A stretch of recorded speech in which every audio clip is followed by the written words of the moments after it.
नमस्कार। देश काल में आपका स्वागत है। मैं हूं मुकेश कुमार। दोस्तों, ऐसा लगता है कि महागठबंधन ने अपने मतभेदों को खत्म कर लिया है या बहुत कम कर लिया है और कुछ ऐसी घोषणाएं होने वाली हैं जो चुनाव के रुख पर बहुत असर डालेंगी, चुनाव पर बड़ा असर डालेंगी।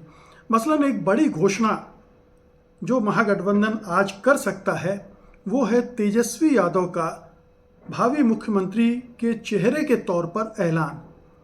इसको लेकर महागठबंधन में एक गांठ सी बनी हुई थी। हालांकि सब जानते थे कि तेजस्वी यादव के अलावा कोई दूसरा चेहरा है ही नहीं।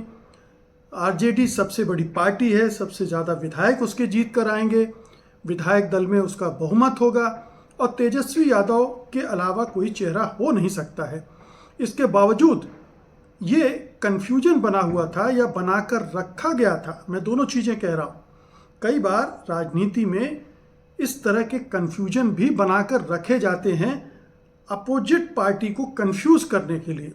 तो एक रीज़न ये भी हो सकता है कि बीजेपी को कन्फ्यूजन में रखो और उस कन्फ्यूजन में वो कोई ऐसी चूक कर जाए जिसका फ़ायदा उठा सकें, और वो चूक बीजेपी कर बैठी।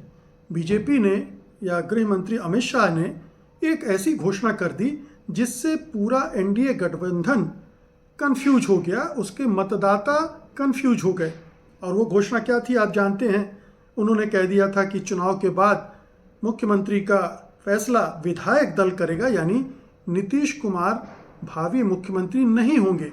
ये एक तरह से उन्होंने बम गिरा दिया, जिसके बाद बड़ा धमाका हुआ और उसकी चर्चा ने पूरी बिहार की चुनावी राजनीति को उथल पुथल में डाल दिया और बहुत सारे समीकरण नए बनने लगे, पुराने टूटने लगे। उन पर मैं बाद में आऊँगा। लेकिन तेजस्वी यादव की घोषणा अगर अब होती है, मान लीजिए कन्फ्यूजन था और अब ये कन्फ्यूजन दूर करने के लिए ये घोषणा हो रही है आज, ये तय है लगभग। क्योंकि कल जिस तरह से कांग्रेस पार्टी के वरिष्ठ नेता, चाहे अशोक गहलोत हों, जयराम रमेश हों, अल्लाह वरू हों, ये तमाम नेता लालू यादव से मिले, तेजस्वी यादव से मिले और लगातार जो भी मतभेद थे उनको सॉर्ट आउट करते गए। और यहाँ तक बयान उनके आ गए कि अब हमारे बीच कोई मतभेद नहीं है। कुल 4-5 सीटों पर हो सकता है फ्रेंडली फाइट हो, जो कि कोई बहुत बड़ी बात नहीं है। स्थानीय स्तर पर कई बार ऐसे समीकरण बन जाते हैं जिनमें उनको सॉर्ट आउट करना मुश्किल हो जाता है, तो वो तो रहेंगे। लेकिन बाकी सीटों पर अगर ये अंडरस्टैंडिंग बन गई है, 243 में से अगर 238-39 सीटों पर ये अंडरस्टैंडिंग बन गई है कि एक ही कैंडिडेट है महागठबंधन की तरफ से और उसको सबका समर्थन है, तो ये एक बड़ी अचीवमेंट मानी जाएगी महागठबंधन की। और दूसरा ये कि तेजस्वी यादव के बारे में जो कन्फ्यूजन बना हुआ था, इस तरह के संकेत आ रहे थे कि कांग्रेस पार्टी नहीं चाहती कि तेजस्वी यादव का नाम घोषित हो। हालांकि कांग्रेस पार्टी इस हैसियत में नहीं है बिहार की राजनीति में, बिहार के चुनाव में, कि वो डिक्टेट कर सके आरजेडी को या महागठबंधन को कि वो किसे मुख्यमंत्री का चेहरा बनाए और न बनाए। तो ये कांग्रेस की तरफ से भी मिसमैनेजमेंट है या कांग्रेस की तरफ से ये एक माहौल बनाने की कोशिश थी जिसमें स्पष्टता ना हो और समय आने पर एक मौका ऐसा है जब इसकी घोषणा की जाए, और आज वो मौका आ रहा है। तो तेजस्वी यादव को भावी मुख्यमंत्री का चेहरा घोषित कर दिया जाएगा और इसके घोषित होने से ही एक बड़ा फर्क आप बिहार की चुनावी राजनीति में और चुनावी कैंपेन में आप देखेंगे। इसके दोनों पहलू हैं। पहला तो ये है कि इसका असर महागठबंधन के चुनावी कैंपेन पे दिखेगा। उसमें एकदम से नई ऊर्जा, नई ताकत, नई स्फूर्ति आ जाएगी कि सीटों के बंटवारे को लेकर विवाद खत्म हुआ और अब तेजस्वी यादव को लेकर जो संदेह बने हुए थे, शंकाएं कुशंकाएं थी, वो भी दूर हो गई और तेजस्वी यादव भी अपने पूरे आत्मविश्वास के साथ, पूरी ऊर्जा के साथ मैदान में कूद पड़ेंगे। मैदान में ही है और तेज़ी से, और बाकी पार्टियां भी उसमें जुड़ जाएंगी और बिहार की जनता को भी लगेगा कि महागठबंधन अब नेता के सवाल पर उनके अंदर कोई मतभेद नहीं है, कोई टकराव नहीं है, कोई प्रतिस्पर्धा होड़ उनके बीच में नहीं है, बिल्कुल क्लियर है। तो ये एक बहुत पॉजिटिव मैसेज होगा बिहार के चुनाव के दौरान महागठबंधन की तरफ से। तो ये एक एडवांटेज है। दूसरी बात ये है कि राहुल गांधी की जो चुनावी कैंपेन है या जो चुनावी रैलियां हैं, शायद उनकी शुरुआत भी इसीलिए रुकी हुई थी कि ये जो माहौल बना हुआ है आपसी टकराव का, कन्फ्यूजन का, वो पहले सॉर्ट आउट हो जाए, उसके बाद अपनी कैंपेन शुरू की जाए। हालांकि खबरें आ रही हैं कि कम से कम 10 रैलियां राहुल गांधी अगले 3 हफ्तों में करने जा रहे हैं। तो राहुल गांधी मैदान में उतरेंगे, प्रियंका गांधी भी, मल्लिकार्जुन खड़गे, ये सब आएंगे और उससे एक माहौल बनाने की कोशिश महागठबंधन करेगा और उसका उस चुनाव पर इम्पैक्ट पड़ना लाजमी है। तो ये एक साइड हो गया। दूसरा साइड देखिए कि अगर तेजस्वी यादव का नाम घोषित हो जाता है तो अब एनडीए के सामने क्या चुनौती खड़ी होती है, एनडीए क्या करेगा। एनडीए हो सकता है कि तेजस्वी यादव पर अपने आक्रमण और तेज कर दे, ईडी और सीबीआई इनके बिहार दौरे बढ़ जाएं, कोशिश की जाने लगे इनको, लालू परिवार को परेशान करने की।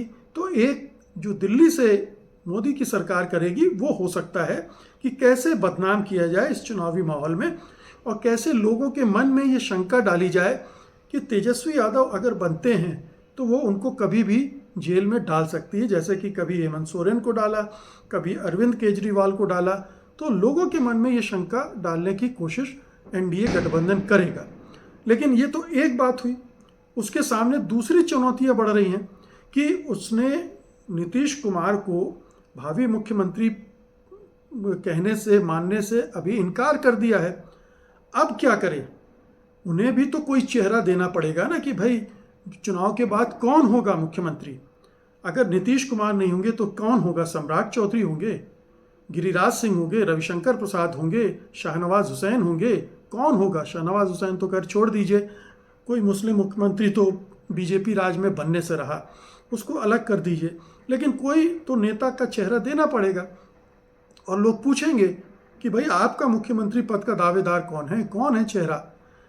बीजेपी कह सकती है कि भाई हम विधायक दल का ही तय करेगा, ये कह सकती हो, लेकिन इसके अपने जोखिम हैं।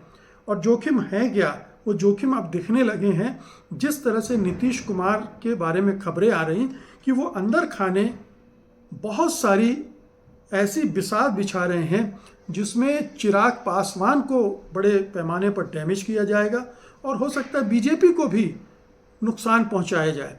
तो बीजेपी और चिराग पासवान की सीटें अगर घटती हैं और नीतीश कुमार को आरजेडी की तरफ से सपोर्ट मिलने लगता है बहुत सारी सीटों पर, तो हो सकता है कि नीतीश कुमार और आरजेडी में फिर से एक पुल बन जाए, या तो चुनाव के पहले ही अघोषित पुल या चुनाव के बाद पूरी घोषणा के साथ। ये एक संभावना अमित शाह की उस गलती की वजह से, उस भूल की वजह से खड़ी हो गई है एनडीए के अंदर, और इसकी वजह से वहाँ बुरी तरह से एक तरह का क्योस मचने वाला है जो शुरू हो गया है, क्योंकि अब वोट ट्रांसफ़र का सवाल बहुत बड़ा हो गया है कि क्या जेडीयू का वोट बीजेपी को ट्रांसफ़र होगा। चिराग पासवान को तो नहीं ही होगा, ये तय है, लेकिन क्या बीजेपी को होगा। बीजेपी का वोट क्या जेडीयू को जाएगा या इस टकराव में वो भी बिदक जाएगा। ये तमाम सवाल इस तरह से खड़े हो रहे हैं कि अब बीजेपी बुरी तरह से फंस गई है, एनडीए बुरी तरह से फंस गया। इस केओस में नीतीश कुमार बहुत चतुर चालाक राजनेता हैं। लालू यादव ने कभी कहा था कि उनके मुंह में नहीं अतड़ियों में दांत हैं, और वो इस मामले में, इस तरह की सिचुएशन में, बेशक नीतीश कुमार की मानसिक दशा ठीक नहीं है, वो कई बार बार बार ऐसी हरकतें करते रहते हैं जिससे लगता है कि वो सेंस में नहीं है और सही फैसले ले भी सकते हैं या नहीं ले सकते हैं। लेकिन अगर उनकी छठी इंद्रिय अभी काम कर रही है, पॉलिटिकल सेंस अभी बाकी है, तो वो बीजेपी को बहुत बुरी तरह से डैमेज करने की स्थिति में ज़रूर है। और बीजेपी के प्लान चौपट कर देंगे। और बहुत सारे लोग कहते हैं कि नीतीश और लालू यादव इन दोनों के बीच में ये सहमति है कि कोई भी नेशनल पार्टी को हम बिहार में जगह नहीं देंगे, चाहे वो बीजेपी हो चाहे कांग्रेस हो। तो जब ऐसी स्थिति आएगी कि राष्ट्रीय पार्टियां उन पर हावी होने की कोशिश करेंगी, तो वो दोनों आपस में हाथ मिला सकते हैं, एक दूसरे का सहयोग कर सकते हैं। तो क्या नीतीश और लालू या आरजेडी और जेडीयू इस मुकाम पर पहुंच गए हैं? जेडीयू के बारे में ये संदेह बना हुआ है कि जेडीयू में बीजेपी की जो घुसपैठ हुई है वो कितनी गहरी है। खबरें आ रही हैं कि नीतीश कुमार ने कम से कम 15-20 कैंडिडेट बदल दिए हैं, जिन्हें बीजेपी चाहती थी या बीजेपी ने अपने कैंडिडेट की घुसपैठ करा दी थी संजय झा के जरिए। संजय झा तो बेसिकली बीजेपी के एजेंट हैं जो जेडीयू के अध्यक्ष बने हुए हैं। तो उन्होंने तो बीजेपी के आदमियों को घुसा दिया था, लेकिन नीतीश कुमार ने बड़ी चतुराई से बहुत सारे ऐसे कैंडिडेट बदल दिए हैं और उनकी जगह अपने विश्वास पात्र लोगों को टिकट दे दिया है। तो इससे एक बड़ा खेला हुआ। 15 सीट बहुत मायने रखती हैं। आपको पता ही है कि पिछली बार का चुनाव केवल 10 सीटों का खेल रह गया था, जिसकी वजह से एनडीए सरकार बनाने में कामयाब हो गई थी। तो ऐसी सूरत में अगर पासवान को हराने में जेडीयू पूरी तरह से लग जाता है, उधर 15-20 सीटें बीजेपी की कम करवा देता है, तो फिर खेल उलट गया। और फिर इस खेल में अगर जेडीयू नंबर 1 या नंबर 2 पार्टी बन गई, तब क्या होगा? तब मजबूरन या तो बीजेपी को उनको स्वीकार करना पड़ेगा दोबारा से मुख्यमंत्री के रूप में, या फिर नीतीश कुमार आरजेडी के साथ चले जाएंगे, या नीतीश कुमार अब कह सकते हैं कि अब हम तेजस्वी यादव को मुख्यमंत्री पद के लिए समर्थन देते हैं। तो बेशक जेडीयू में कुछ टूट हो सकती है, लेकिन जितनी टूट होगी उससे बीजेपी सरकार बनाने की स्थिति में नहीं पहुंच रही होगी, और इसलिए ज़्यादातर विधायक टूटने के लिए तैयार नहीं होंगे। और अगर वो जो 2/3 विधायक चाहिए प्रॉपर दल बदल के लिए, अगर वो नहीं मिलते हैं तो फिर और मुश्किल होगी बीजेपी को तोड़ने में। हालांकि गवर्नर अपना है, और जिस तरह से महाराष्ट्र में खेल किया था वैसा कोई भी खेल हो सकता है। तमाम तरह के दबाव और प्रलोभन विधायकों को दिए जा सकते हैं, उन्हें गुवाहाटी ले जाया जा सकता है, कुछ भी संभव है इस मोदी शाह के रिजीम में। उनके साम दाम दंड भेद सत्ता के लिए वो किसी भी हद तक जा सकते हैं। लेकिन नीतीश चूंकि कच्चे खिलाड़ी नहीं हैं, वो मोदी शाह के टक्कर के खिलाड़ी हैं और कई मामलों में उनसे आगे भी निकल जाते हैं। तो ऐसी सूरत में वो बीजेपी को पटखनी दे सकते हैं, और बीजेपी का जो प्लान है चुनाव के बाद का, वो चौपट भी हो सकता है, और ये बड़ा नुकसानदेह भी हो सकता है। अगर वो ये महत्वाकांक्षा पाली हुई है कि अपना मुख्यमंत्री अपनी सरकार बनाएंगे, तो वो धराशायी हो सकती है। तो खेल बहुत खुल गया है बिहार में खेल खुल गया है। नीतीश कुमार ऐसा लगता है कि पुनर्जीवित हो गए हैं, जो कि हाशिए के नेता दिखने लगे थे अपने मानसिक अवस्था के कारण, एंटी इनकम्बेंसी के कारण, जेडीयू की कमज़ोर होती हालत के कारण। लेकिन अगर वो इस तरह से नए सिरे से गेम बिसात बिछा रहे हैं और नई तरह की चालें चल रहे हैं, तो वो अपने लिए फिर से एक ऐसी स्थिति निर्मित कर सकते हैं जिसमें बीजेपी के लिए वो अपरिहार्य हो जाए, या आरजेडी उनको लपक के लेने के लिए तैयार हो जाए बतौर मुख्यमंत्री भी। अगर वैसी सूरत बनती है तो तेजस्वी यादव एक बार फिर से उप मुख्यमंत्री बन सकते हैं, या इस बार सचमुच में एक फार्मूला तय हो सकता है कि नीतीश जी 1-2 साल मुख्यमंत्री रहेंगे, उसके बाद ताजपोशी कर देंगे तेजस्वी यादव की, जो पिछली बार होना था लेकिन नहीं हो पाया।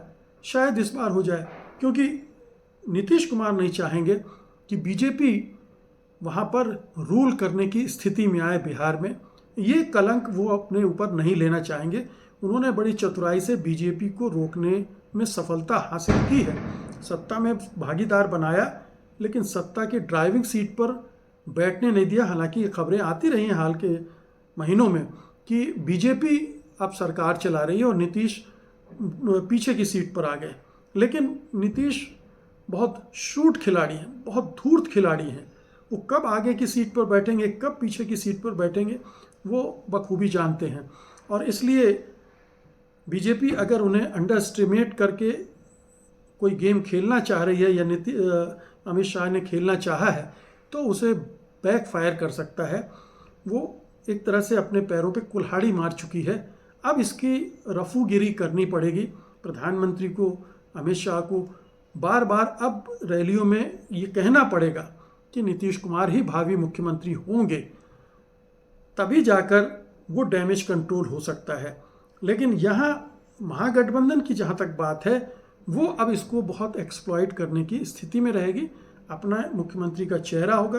नीतीश कुमार ने कई ऐसी घोषणाएं और कर दी हैं जो कि महिला वोट बैंक में जिस तरह से पकड़ बनाने की कोशिश नीतीश कुमार और मोदी ने 10-10 हज़ार रुपये बांट के की थी, उसकी काट है।